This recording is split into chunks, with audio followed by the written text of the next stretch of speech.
नमस्कार, आप देख रहे हैं सी न्यूज भारत। मैं हूं आपके साथ ज्योति श्रीवास्तव। वक्त हो गया है बुलेटिन का। बुलेटिन में चर्चा करेंगे बलिया की खबर, जहां शिक्षक की मौत से नाराज परिजनों ने शव को कोतवाली में रखकर हंगामा किया।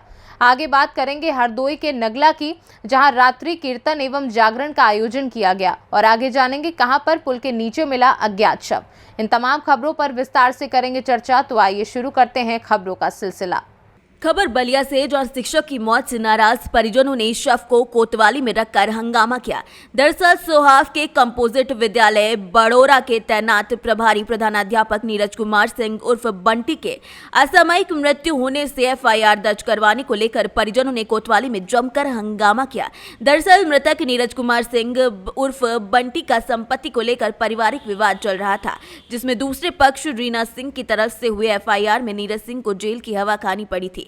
मृतक नीरज सिंह की पत्नी का आरोप है कि दूसरे पक्ष के द्वारा लगातार नीरज सिंह पर मानसिक प्रताड़ना करवाई जा रही थी, लिहाजा जेल से छूटने के बाद नीरज सिंह की तबीयत खराब होने लगी। बीती रात नीरज सिंह की मौत के बाद परिजन शव को लेकर कोतवाली पहुंच गए। पीड़ित परिवार का आरोप है कि दूसरे पक्ष रीना सिंह और अन्य अपने रसूख का प्रयोग कर रहे हैं, लिहाजा पुलिस एफआईआर करने में आनाकानी कर रही है। पीड़ित की पत्नी का कहना है कि दूसरे पक्ष की रीना सिंह के एक रिश्तेदार प्रदेश में बड़े पद पर है, लिहाजा उनकी सुनवाई नहीं की जा रही है। जी, आपके पति की अभी मौत हुई, आप कोतवाली आई हुई हैं, क्या पूरा मामला है, क्या कहना चाहते हैं आप? भैया ये जो पूरा मैटर हुआ है, इसका प्रकरण 17 नवंबर से शुरू हुआ।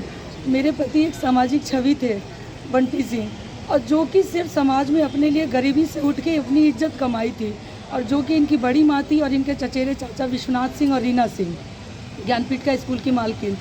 उन्होंने जो है एक पुश्तैनी मकान जो है हम लोगों का बलिया में है। बलिया में 3 मकान हैं, लेकिन एक मकान में हम रहते थे, एक मकान रीना सिंह के पास है, एक मकान विश्वनाथ सिंह के पास है। इस मकान से रीना सिंह ने हमें जो है चोरी छिनैती लगा के और हमारा सामान सड़क पे फेंकवा दिया, जिसकी वजह से उनकी बहुत ज़्यादा सामाजिक क्षति हुई। और वो जो है वो पहले से पारिवारिक समझौता चल रहा था, बातें रोज़ हो रही थी, जिससे परिवार को पहले से पता था कि बंटी सिंह जो है शारीरिक रूप से बहुत ज़्यादा बीमार हैं। और रीना सिंह ने उसका फ़ायदा उठाते हुए एक मुकदमा हुआ था हम 4 लोगों पे, मुझ पे, मेरे देवर पे, मेरे पति पे, मेरी देवरानी पे।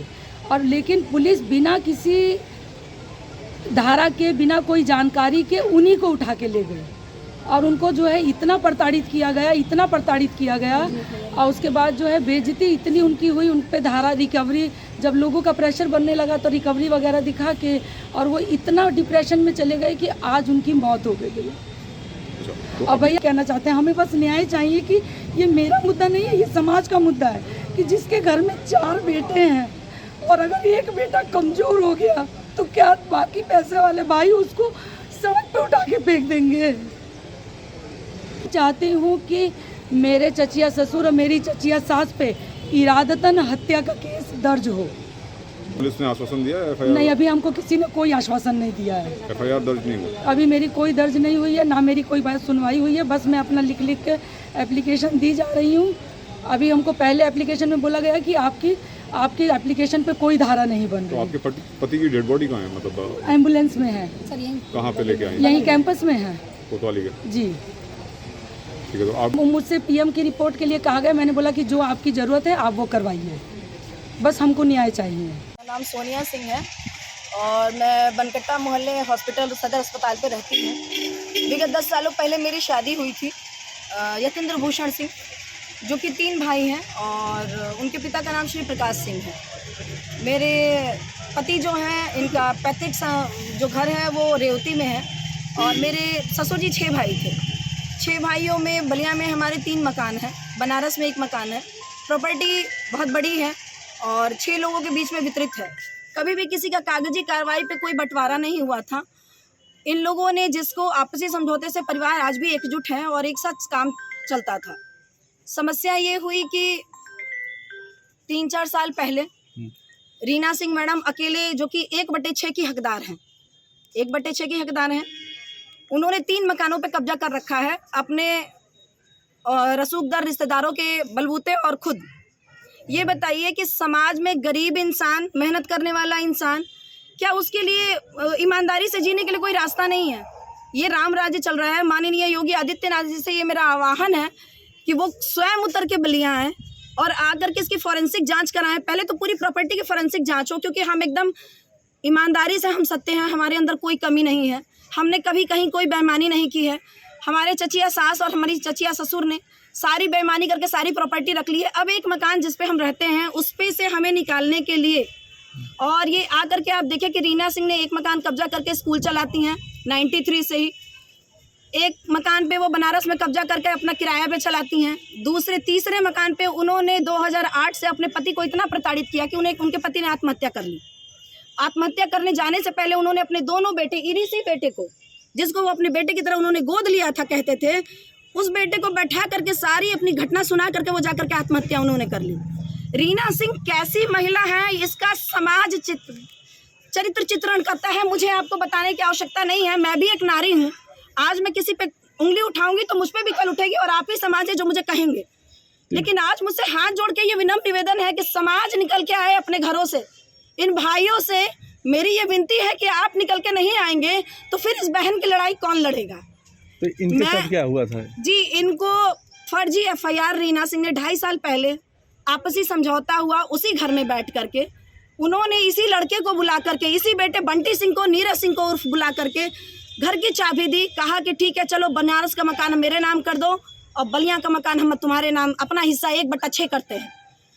पूरा पेपर बनना शुरू हो गया, पेपर बने, वकील गवाह हैं इस बात के, और उन्होंने इस लड़के को बुला के चाबी दी कि जाओ तुम अपना शिफ्ट हो जाओ, और नीचे वो ताला मार के रहती थी 2008 से। उन्होंने 3 साल पहले बुला करके इनको चाबी दी, ये ले करके आए, कहे कि चलिए अब पेपर बन रहा है, यहाँ वहाँ हो जाएगा। अचानक 2 साल बाद उन्होंने फर्जी FIR अपने जो इनके एक रिश्तेदार हैं ADGP अमिताभ यश, मैं अमिताभ यश जी से ये मेरा विनम्र निवेदन है कि सर थोड़ा तो अपने विवेकशीलता का प्रमाण दिया होता कि अगर माता जी ने, आप उनके रिश्तेदार हैं अच्छी बात है, आप मेरे भी रिश्तेदार हुए कहीं ना कहीं उनके बदौलत, लेकिन क्या आपने अपनी विवेकशीलता का जो एग्ज़ाम आप पास करके जो प्रदेश आप संभाल रहे हैं उसका आपने वो दिया, उदाहरण दिया है क्या? आपको लगता है कि आपने इसकी जांच क्यों नहीं कराई? अभी माननीय योगी आदित्यनाथ जी से मैंने करीब 25 नवंबर से लेकर के अब तक, मानव अधिकार से लेकर के PM हाउस तक लेके CM हाउस तक, मैंने 27 जगह मैंने कंप्लेंट डाली है, उसका अभी तक कोई यहाँ पे आता है। अमिताभ यश जी का इतना प्रभाव है कि क्या रिपोर्ट लग के जाती है मुझे आज तक पता ही नहीं चला। हम लोग 0 ग्राउंड लेवल पे हैं, क्योंकि पूरा का पूरा पुलिस प्रशासन ADGP अमिताभ यश सर के उंगलियों पे नाच रहा है। क्या ये बताइए कि पढ़ा लिखा व्यक्ति जिसको प्रदेश, अगर पूरी प्रदेश की कमान सौंपी गई है, क्या उसको ये शोभा देता है? एक ईमानदार परिवार को इस तरीके से प्रताड़ित करना, और ये समाज अगर निकल के आज मेरे साथ हो रहा है कल आपके साथ होगा, ये लिख लीजिए आप, हमें कोई बात नहीं है। मेरा पूरा परिवार, मैं आत्मदाह करूंगी, इनकी लाश के साथ साथ मेरे पूरे परिवार की लाश जलेगी जब तक कि रीना सिंह की गिरफ्तारी नहीं होगी। रीना सिंह गिरफ्तार हो, विश्वनाथ सिंह मेरे छोटे ससुर गिरफ्तार हो, ADGP अमिताभ यश को अपना पद छोड़ना पड़े, क्योंकि उन्होंने इनकी फॉरेंसिक, मेरे पूरे प्रॉपर्टी की फॉरेंसिक जांच होनी चाहिए। इस केस की पूरी CBCID की जांच होनी चाहिए सर। तो जिस तरह से अभी आप कोतवाली परिसर में आई हुई है और FIR दर्ज कराना चाहते हैं, और इतने प्रशासन के इतने फोन आ रहे हैं कि सर इतने परेशान है कि उन्होंने कहा कि इस पे कोई केस नहीं बनता। फर्जी FIR हुआ, 4 धाराएं हमारे पूरे परिवार पे लगी, और सबसे अच्छी बात कि शिक्षक परिवार है जिसके घर में 3 सरकारी शिक्षक हों। मैं खुद एक शिक्षिका हूँ, 17 साल से CBSE में मैं प्रिंसिपल रही हूँ, और आप बताइए कि शिक्षक परिवार के साथ इस तरीके की घटना घट रही है, क्या उचित है? तो अभी आप आई है FIR कराने के लिए, तो क्या FIR हो रही है या नहीं? FIR नहीं दर्ज हो रही है। हम 2 घंटे से इसी कोतवाली में डेड बॉडी के साथ खड़े हैं और अभी तक कोई भी सुनवाई नहीं है। इतने फ़ोन आ रहे हैं, उन लोगों ने बिल्कुल भी कह रहे हैं कि इस पर कोई केस नहीं बनता, हम दर्ज नहीं कर सकते। बलिया से सीनियर संवाददाता राजू गुप्ता की रिपोर्ट। खबर हरदोई से है, जहां हरदोई सवाईसपुर क्षेत्र के ग्राम नगला भैंसी में रात्रि कीर्तन और जागरण का आयोजन रामू मिश्रा के द्वारा कराया गया, जिसमें ग्राम बीरमपुर निवासी आचार्य हरिशंकर तिवारी और साथ ही आचार्य अनुपम मिश्र के द्वारा एक से एक बढ़कर भजन कीर्तन प्रस्तुत किए गए। मौके पर आचार्य आदित्य मिश्रा, पत्रकार रामजी शुक्ला एवं नीलेश शुक्ला समेत कई लोग उपस्थित रहे। हरदोई से सीनियर संवाददाता आदित्य मिश्रा की रिपोर्ट। खबर उत्तर प्रदेश के मुरादाबाद से है, जहां थाना कटघर क्षेत्र में गुलाबबाड़ी रामगंगा हाईवे पुल के नीचे एक अज्ञात आदमी का शव मिलने की सूचना थाना कटघर एसआई विजेंद्र सिंह को मिली। उन्होंने तुरंत ही चौकी प्रभारी पीतल बस्ती सुरेंद्र सिंह को इसकी जानकारी दी।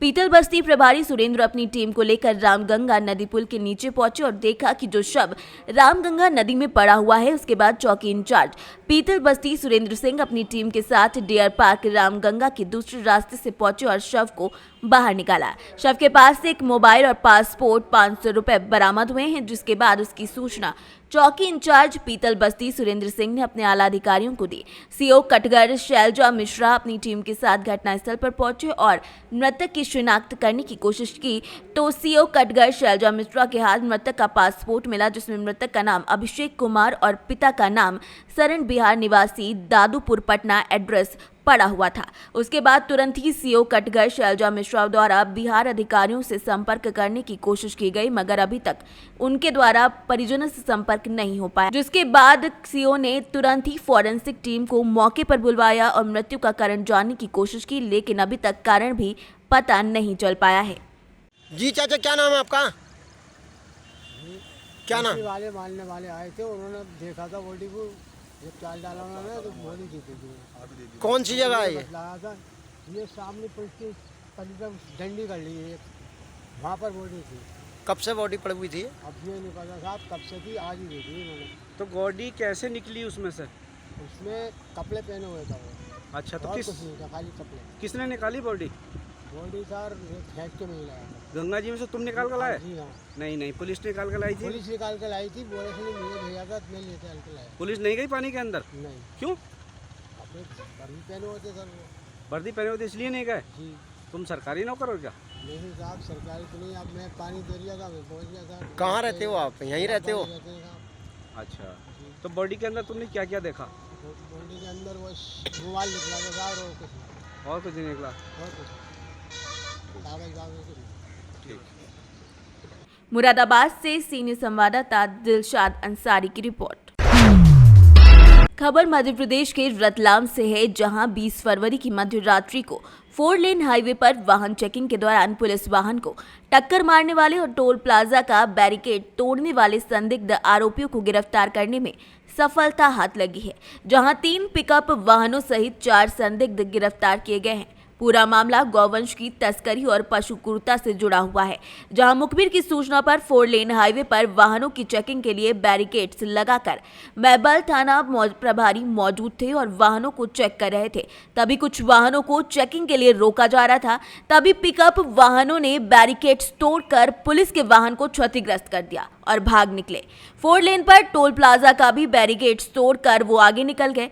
पूरे मामले की गंभीरता को देखते हुए टीम बनाई गई और सीसीटीवी वीडियो के आधार पर 3 पिकअप वाहनों और 4 लोगों को गिरफ्तार किया गया है, जहां पूरे मामले में 7 से 8 नामजद लोगों का नाम सामने आया है, जिसकी तलाश में पुलिस लगी हुई है। रतलाम एसपी अभिषेक तिवारी ने क्या कुछ जानकारी दी है, आइए आपको सुनवाते हैं। 20 तारीख का घटनाक्रम है, 3-4 दिन पहले का। इसमें जो पुलिस की गश्त पार्टी है, हाईवे चेकिंग के दौरान उनको ऐसा एक संदिग्ध वाहन पलट के भागता हुआ दिखाई दिया, जिसमें कि पूरे पुलिस को जो नामली थाना क्षेत्र की आई है, रतलाम थाना क्षेत्र में, इन सभी को अलर्ट किया गया और हाईवे को दोनों तरफ से घेराबंदी की गई। इसमें लगभग 5 से 6 गाड़ियों के होने का अंदेशा था हमें कि ये गाड़ियाँ जो पुलिस की चेकिंग को देख के, घेराबंदी को देख के ऑफ रोड हुई हैं। और उसके बाद जब थाना प्रभारी के द्वारा वहाँ पर गहनता से चेकिंग की जा रही थी, तो उनकी गाड़ी को खतरनाक तरीके से टक्कर मारते हुए एक आरोपियों की गाड़ी निकली, जिससे कि थाने का वाहन भी क्षतिग्रस्त हुआ और आगे उन्होंने कुछ दूर पीछा भी किया, परंतु उसके आगे फिर वो पीछा करने लायक वाहन नहीं रहा। तो इस पूरे घटनाक्रम में ये अंदेशा लग गया था कि कोई एक गिरोह है जो किसी वस्तु की तस्करी करने का प्रयास कर रहा है।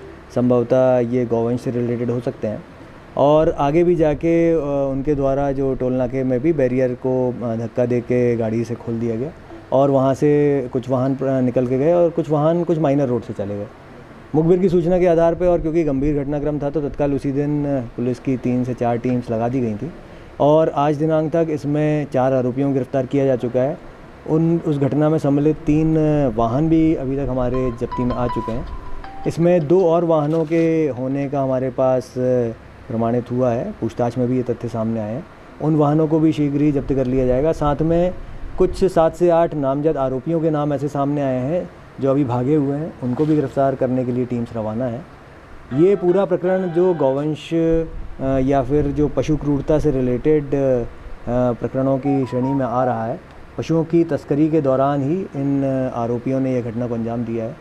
इनमें से 3 आरोपी आगरमालवा ज़िले के निवासी हैं, एक उज्जैन का निवासी हैं, और जो पूरे घटनाक्रम से ये समझ में आया है कि ये वहाँ से ही आसपास की मंडियों से पशुओं को खरीद कर और उनको लेकर रतलाम से क्रॉस करते हुए आगे अन्य ज़िलों में मंडियों में या फिर अन्य जो क्रूरता के हिसाब से, अवध के हिसाब से उस तरह की घटनाएं करने में ये शामिल है।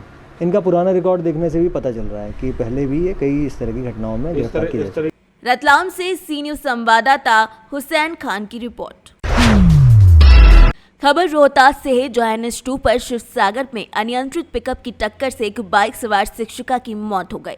वहीं एक व्यक्ति का गंभीर हालत में इलाज जारी है। घटना के बाद इलाके में कोहराम मचा हुआ है। बताया जा रहा है कि मृतक शिक्षिका चेनारी थाना क्षेत्र के मऊरा गांव के काशी तिवारी की पत्नी आशा देवी हैं। मौके पर पहुंचे शिवसागर थाना की पुलिस ने शव को कब्जे में लेते हुए सदर अस्पताल सासाराम में पोस्टमार्टम कराकर अगली कार्रवाई जारी रखी है। वहीं बताया जा रहा है कि घटना के बाद शिक्षकों में शोक है, तो वहीं परिवार में कोहराम मचा हुआ है। शिक्षिका शिवसागर प्रखंड के प्राथमिक विद्यालय डिहरिया में पदस्थापित थी। प्रत्यक्षदर्शी शिक्षक रंजन कुमार ने क्या बताया है, आइए आपको सुनाते हैं। कैसी घटना हुई है जी, कहाँ घटना कैसे हुई है? शिवसागर में हुई है। कौन चीज़ से हुआ है? टेम्पू से। टेम्पू से जी। कहीं जा रही थी क्या? गांव पर जा रही थी, काफ़ी चेक करके। कहाँ से कापी चेक कर रही थी? तकिया कॉलेज। अच्छा, टीचर है? हाँ जी। कहाँ पढ़ाती है? डिहरिया में, चेन्नई थाना डिहरिया ग्राम। डेरिया ग्राम में। मैंने यहाँ से कापी चेक करके जा रही थी। जी। अच्छा, क्या नाम है उनका? आशा देवी। आशा देवी। आपका क्या नाम है? दीनानाथ तिवारी। क्या कहाँ आपकी कौन है वो? पत्नी।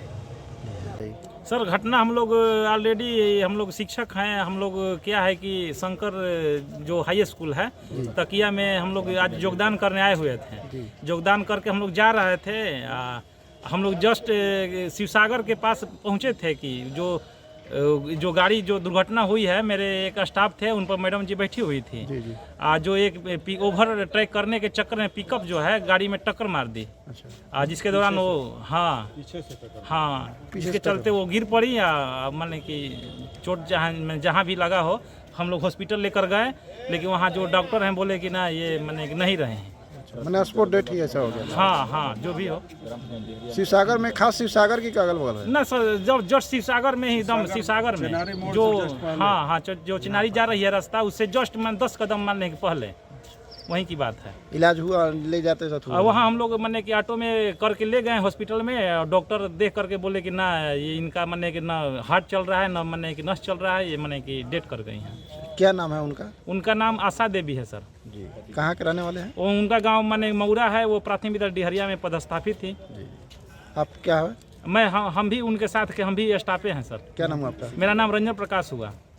इलाज के लिए ले गए थे? हाँ, वहाँ हम लोग इलाज करके ले गए। डॉक्टर साहब वहीं मृत घोषित कर दिए। अच्छा। हम लोग सोचे कि सर मैंने कहे कि हमको दीजिए, एम्बुलेंस दीजिए, हम लोग ले जाएंगे वहाँ सदर अस्पताल दिखाने के लिए। लोग वहाँ मैंने कि अस्पताल में ऑलरेडी वहाँ अवेलेबल था एम्बुलेंस, 2-2, 3-3। वहाँ थाना प्रभारी पहुँचे, वो बोले, लेकिन उनके कहने के बावजूद भी लोग अस्पताल वाले मैंने कि अपना एम्बुलेंस नहीं दिया।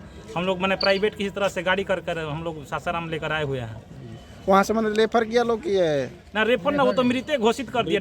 हाँ, रेफर नहीं किया। डॉक्टर साहब वहाँ पर मौजूद थे लेकिन गाड़ी नहीं दिए।